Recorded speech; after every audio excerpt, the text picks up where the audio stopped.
news. Like, No, nothing super urgent.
That's why I was like, what are you doing?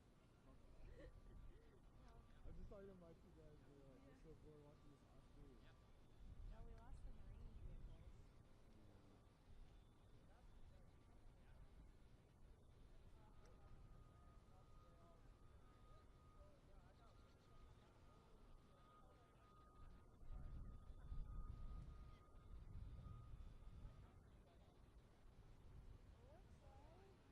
Looks like we're coming.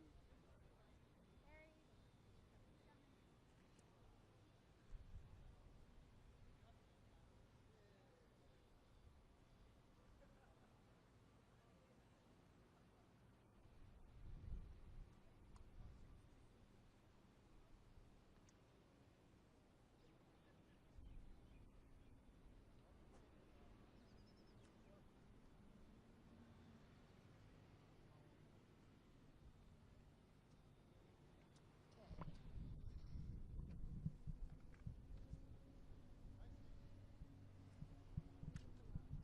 Kazu, you want to stand over here? Yeah. Yeah. Over here?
Good evening, everybody.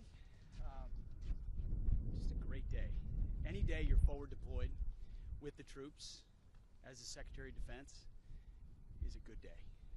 And what we got to see here, starting with PT with Navy SEALs in the morning, which has turned into Smoke the SecDef more than it has PT.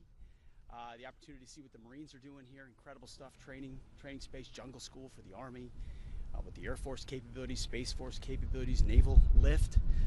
It's all here, and it's all a reflection of America's commitment to the Indo-Pacific and the Trump administration's focus on ensuring that we are doing everything we can to deter conflict with the Communist Chinese, who we don't seek conflict with at all.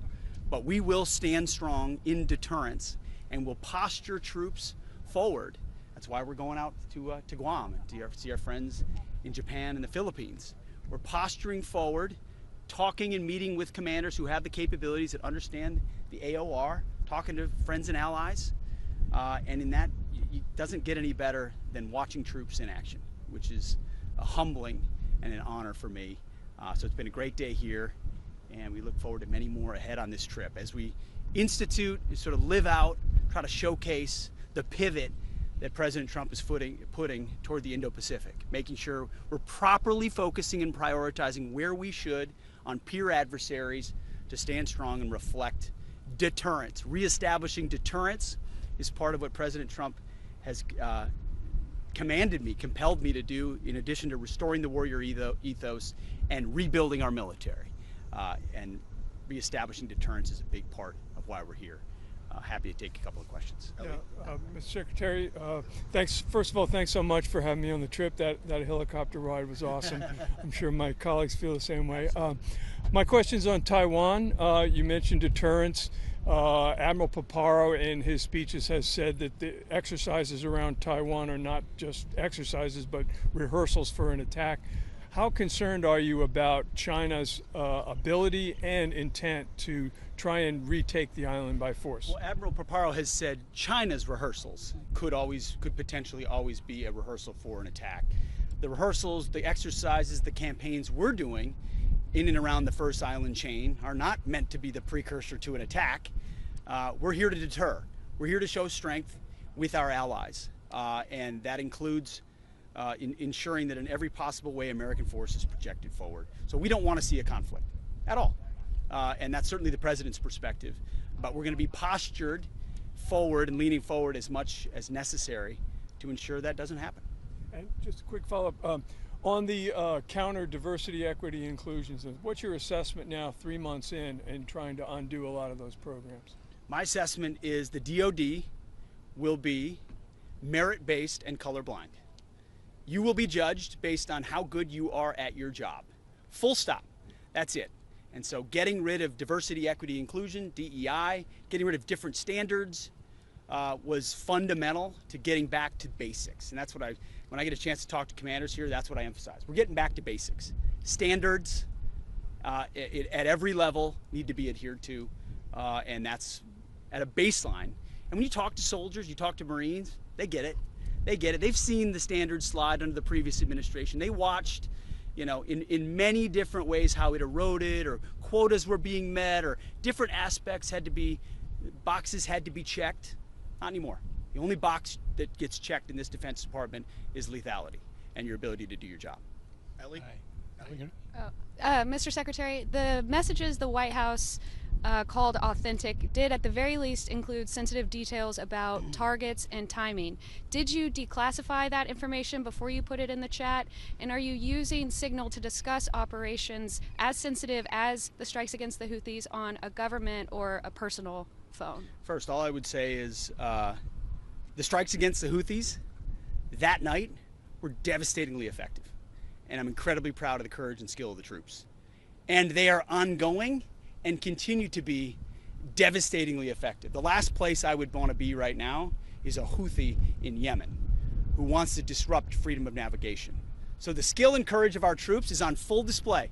It's a complete opposite approach from the fecklessness of the Biden administration. President Trump said peace through strength will be brought back.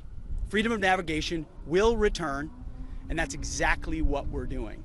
As I also stated yesterday, nobody's texting war plans, and that's all I have to say about that. So those same troops that you are proud of, do you regret putting information like the ones you did in the Signal chat that could endanger those same American service members? Nobody's texting war plans.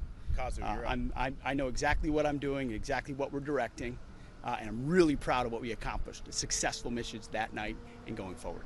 So you had a conversation with seniors in the Pecan. So how do you had a conversation with senior officials of Indo-Pecan today and yesterday, and how do you evaluate the importance of Indo-Pecan?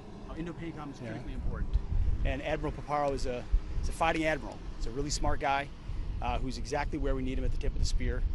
Indo-Pacific is where we need to be focusing. What you will see in the interim national defense strategy from the DoD will focus, make sure we're defending the homeland, including the homeland Oconus here in Hawaii, and that we're postured to focus on the Indo-Pacific. So it's critically important. One more. Yes. Thank you, sir. Earlier today at the POW accounting agency, you were taking a tour of the building and you were shown a wall of Medal of Honor recipients whose remains have been recovered over the years. I'm sure it was a very humbling experience. By sheer chance, one of those recipients that was pointed out to you was a Lieutenant Alexander Bonnyman Jr., a Marine who passed away some time ago, fought in World War II, I believe. You said, wait a minute, I know who that is. And it turns out that by just pure happenstance, you obviously went to Princeton, and he also went to Princeton, and you remember studying him back when you were a student there. Yes. Can you tell me what that was like, and what a cool story. It's a cool story. So we were at the Defense Prisoner of War Missing in Action Agency, where they still commit to the legacy of those that have lost on the battlefield, bringing them home, identifying the remains, and making sure the families have that closure. We leave nobody behind. I was looking at the wall, and in this one particular unit, there was a lieutenant who was a recipient of the Medal of Honor. And I looked up and it said Lieutenant Bonnyman, and I just thought, where have I heard that name before? And then I realized at Princeton, there were stars outside some of the windows of the older buildings, and one of those was a window of a dorm I was in, maybe sophomore or junior year. And on that star was Lieutenant Bonnyman. I didn't know who he was. I remember researching, though, his name and that star, because I thought if his name's outside my window, I was probably an ROTC cadet at that point. I want to know who he is. And so they told me a little bit of the story there, and it rang a bell with me. I know I wrote something about him too when I'll have to find that and maybe release it. But it was pretty cool to see the connection between someone who I'd heard of as a Medal of Honor recipient, and then the commitment of our country to then go find him in a foreign land and bring him back, so that the whole cycle is sort of complete, and he gets the honor that he deserves. So pretty cool. And it was emblematic of this day today, like watching the troops in real time, and then watching the legacy of their service as well played out all here in Hawaii. So it's been great to All be right, here. that's Thank it. you all. Thanks, Appreciate everybody. Thanks. Thank you.